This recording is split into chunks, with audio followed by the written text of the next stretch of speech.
Hello, I am Samir Hernandez, and this is my evidence too. I will start by explaining what is the discrete time state space model and how does it differ from a continuous time state space model.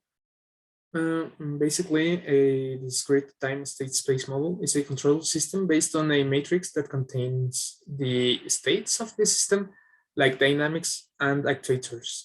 And this system takes samples of the states every certain time t. And this last time property is what differs a discrete from a continuous time system, because a continuous time system has a value for every instant instead of a sample every certain time. Now, describing state feedback with observer, it is basically a type of controller in which an observer should be designed to work with the output signal y, and the signal obtained from the observer must be fed through a state feedback matrix to complete the controller. This state feedback matrix is commonly known as K, just the K matrix. And now, the procedure to design a state feedback controller with observer is this one. First of all, we need to check that the matrices that we are using from the beginning will provide an observable and controllable system.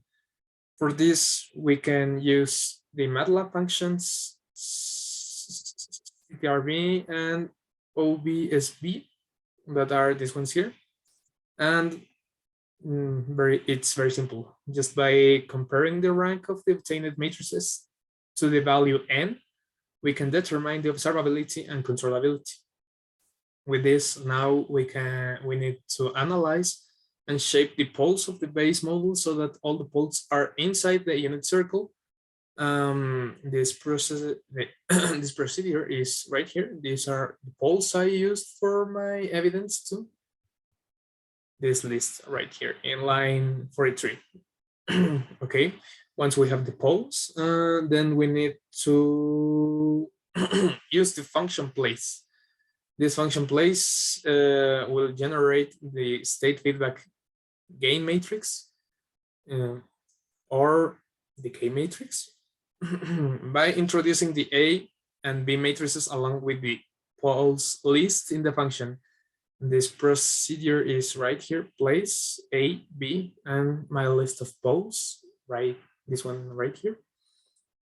Now with this, and finally, we can generate the state matrix for the system with the function SS, this one right here. This function takes the A, B, C, and D matrices along with the TS constant, and this will provide the matrix that will make our system work, the system work. And now the closed loop poles criterion. Well, how should the closed loop poles be chosen when working with the discrete time system? This part is very simple. It's just you just need to bring the poles inside the unit circle to make the system stable, and you can play with the real and imaginary parts of the poles to reach the performance you want for the system. What I could see by working on this evidence is that for increasing the damping, we should decrease the imaginary part of the pole, of a pair of poles. And for increasing the speed of the system, we should decrease the real part of the poles, a single pole or a pair of poles. Now,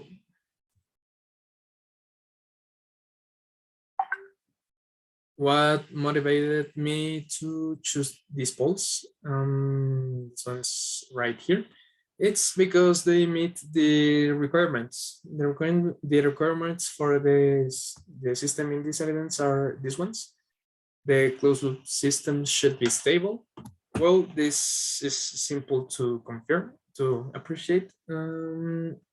First of all, it's because the poles are inside the unit circle. This is the first criterion, and this tells us the system will be stable. And also we can see that in this figure, the container position, we have the reference signal, the reference output, however you want to call it. And this is the signal of our system, of the system. It looks constant in time, and yeah, very few oscillations, but nothing to become unstable. So this requirement is met. Then bandwidth. The bandwidth, it should be at least 0.2 radians over second. This can be appreciated in the Bode plot. The Bode plot is over here. Yep.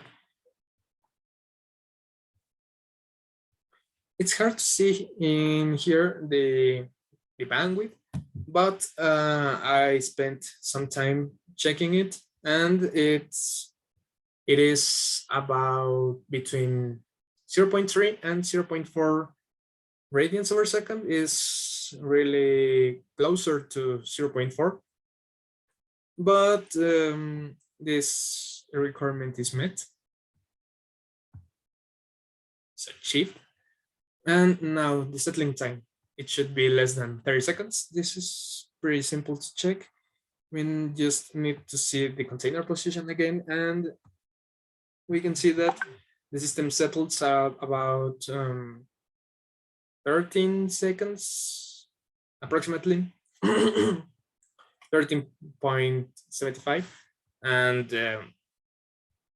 it's obviously less than 30 seconds, fast response, good performance. Now the final requirement is that the input signal should not exceed 40 kilonewtons. This should be seen in the force on the trolley. Now we go to MATLAB again and go to the force of the trolley. And now we can see that the peak, the peak, it's about 30.84 kilonewtons. So this requirement is met because it never goes beyond the limit, that's 40 kilonewtons. So requirement met. And finally, well, in conclusion,